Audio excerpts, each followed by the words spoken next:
We're back in the Rambam's Mishneh Torah. This is Sefer Ahavah. We're in Hilchot, Tefillah, uBirkat Kohanim, so the laws of prayer and the priestly blessing. We have 2 chapters to go in this section. So chapter 14 and 15, we're going to do this in one video. So Parak Yodalat, so chapter 14. All the prayer services of Shachri, Musaf, Ne'ilah, the Kohanim raise their hands to bless the people. But at Mincha, there is no priestly blessing, for by Mincha the time all the people have already eaten their meal, and the Kohanim have drunk wine, and one who is inebriated is forbidden to give the priestly blessing. So even on a fast day, there is no priestly blessing at Mincha. This was decreed for fast day Mincha prayers out of concern that this might lead to disregarding the prohibition of bestowing the priestly blessing on Mincha of regular days. When does this apply?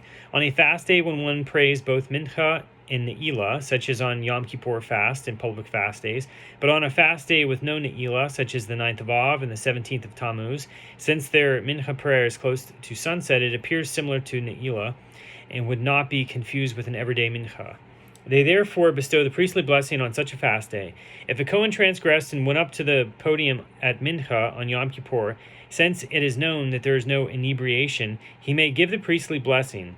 He is not made to step down, out of concern that some might say he is a disqualified Kohen, and was therefore made to step down.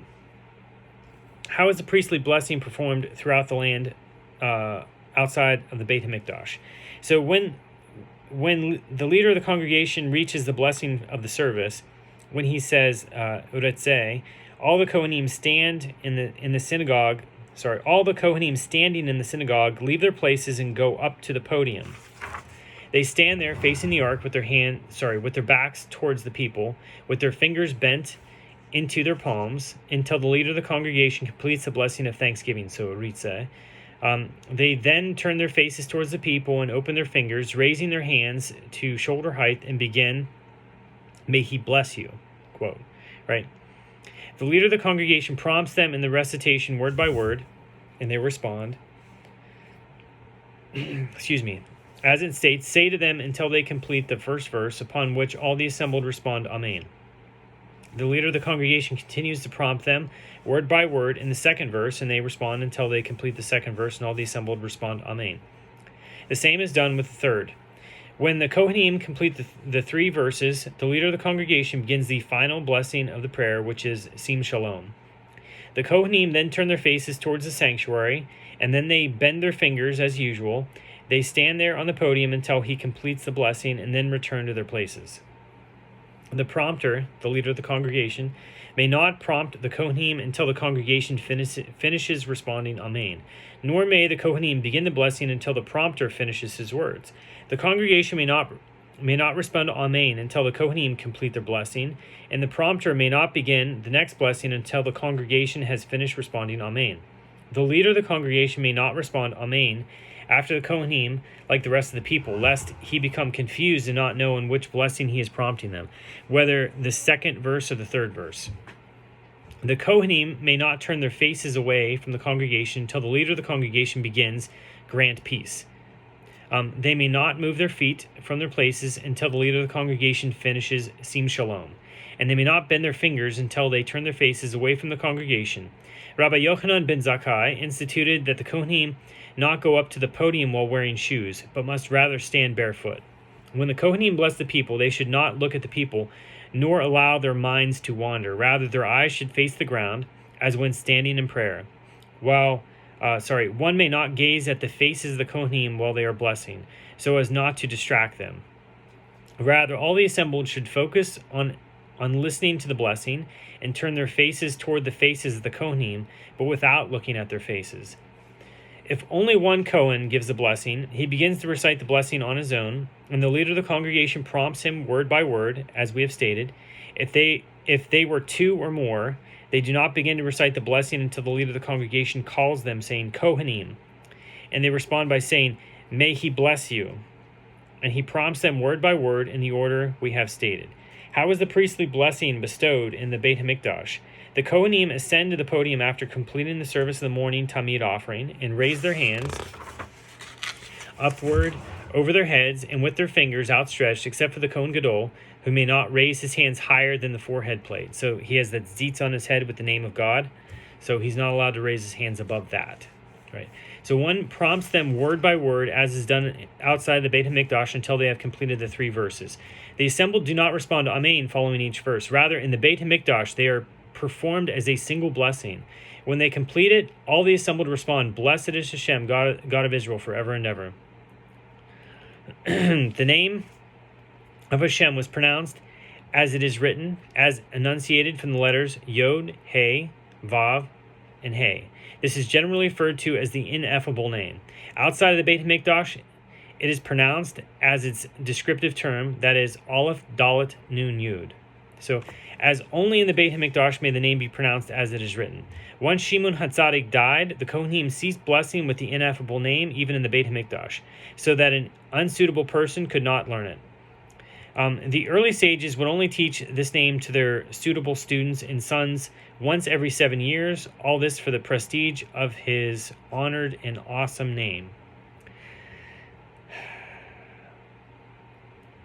So it's interesting because I think that there's a place in the Siddur where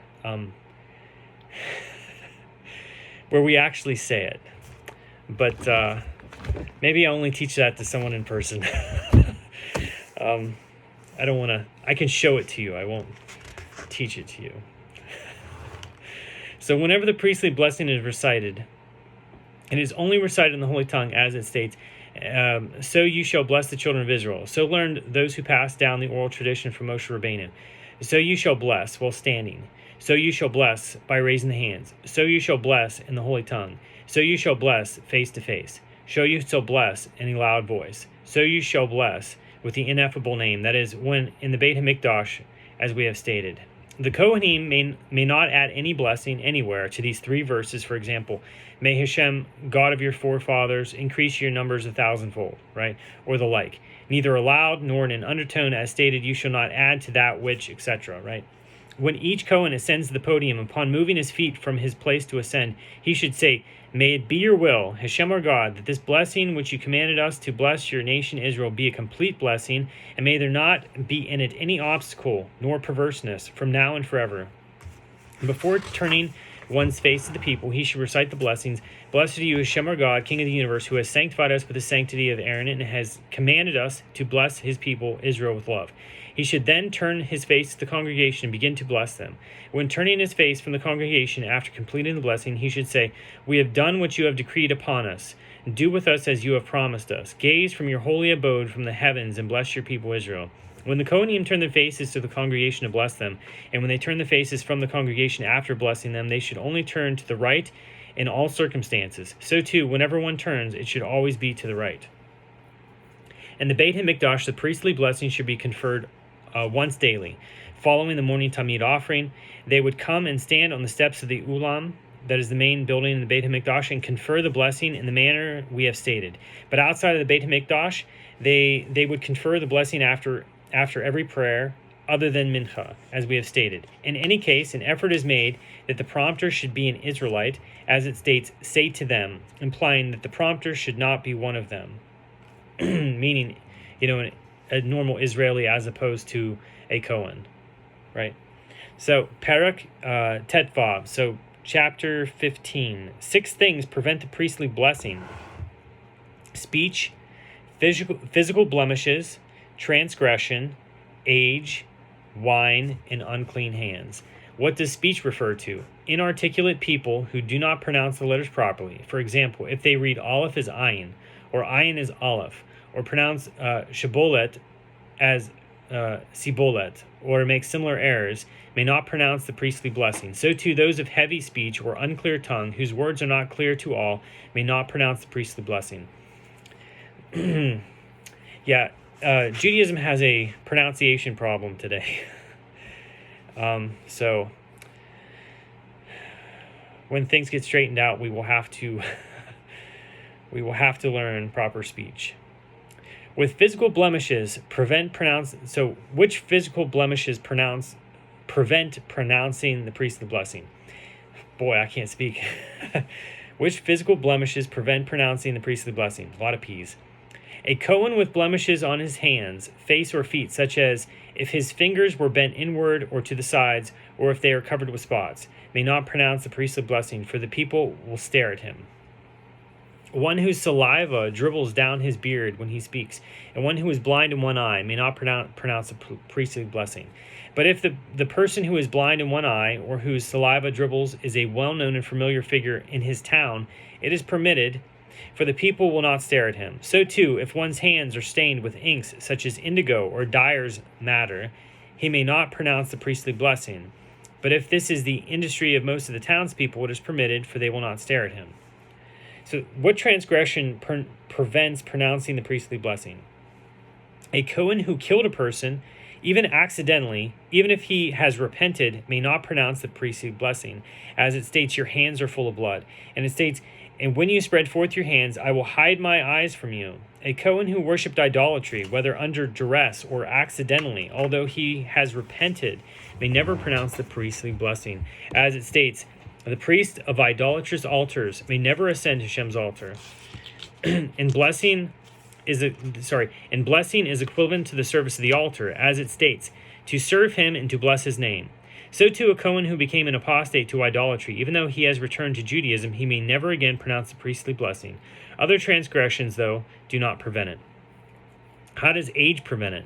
A Kohen who is a youth may not pronounce the priestly blessing until his beard has grown in.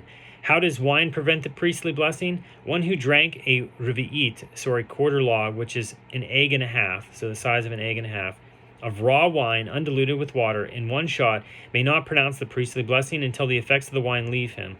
For the Torah compared the blessing to the service of the tabernacle, the temple.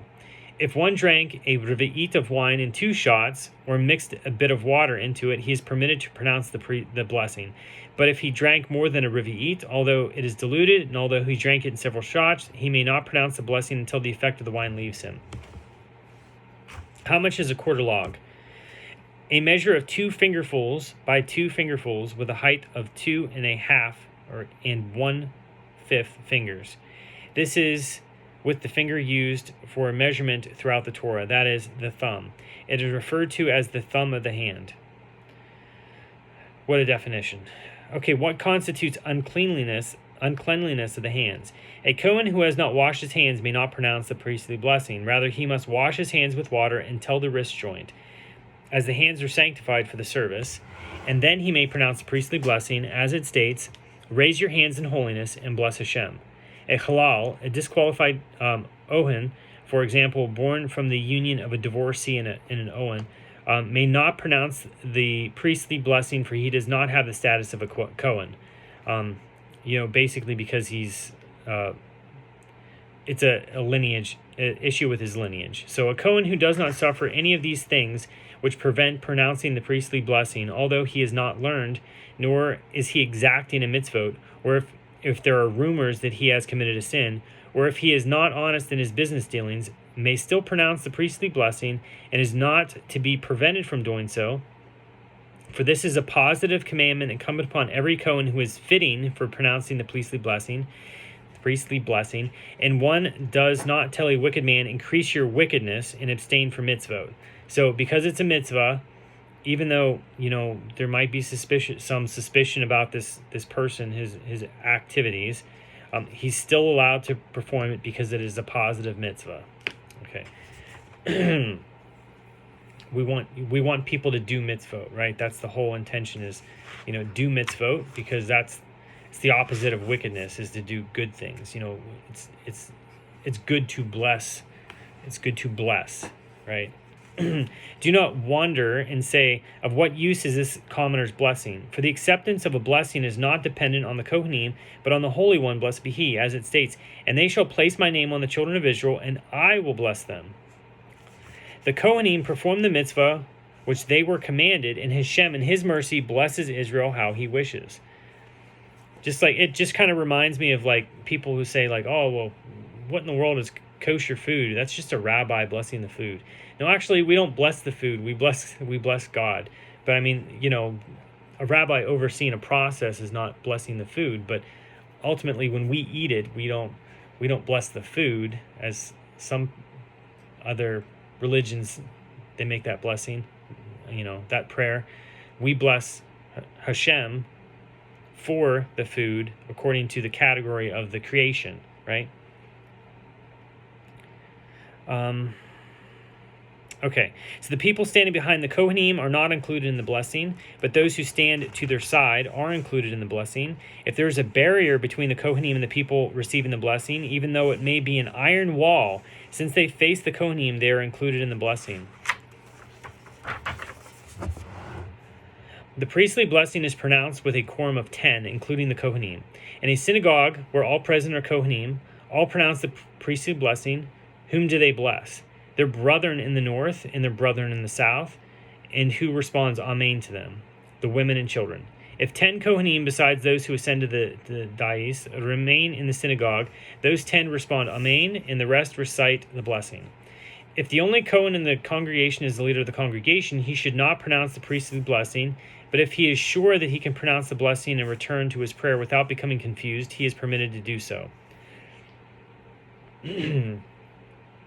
If there is no Kohen there at all, when the leader of the congregation reaches Sim Shalom, he recites, Our God and God of our fathers, bless us with the Torah's threefold blessing, which was stated to Aaron and his sons, the Kohanim, your holy people, as it is stated, May Hashem bless you and safeguard you.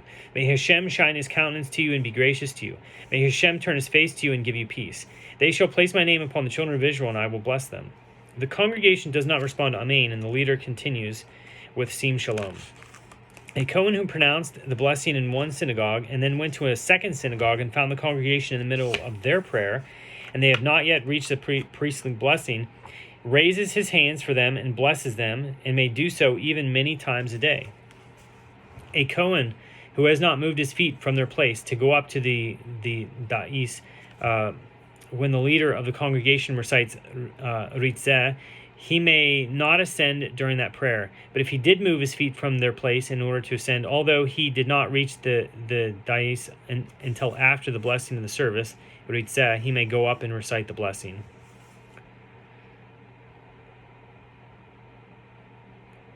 Okay, any Kohen who does not go up to the, it says dais, but it's a duhan. I'm sorry.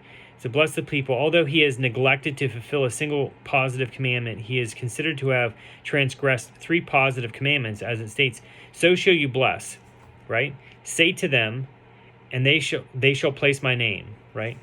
So that's 3 positive commandments. Any Kohen who does not bless the people is himself not blessed, and any Kohen who does bless is himself blessed, as it states, and I will bless those who bless you, right?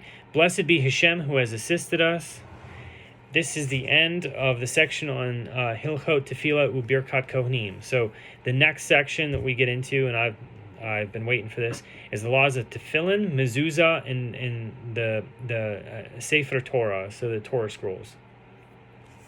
You're gonna hear some pretty cool stuff in here. So, but anyway, thank you for listening.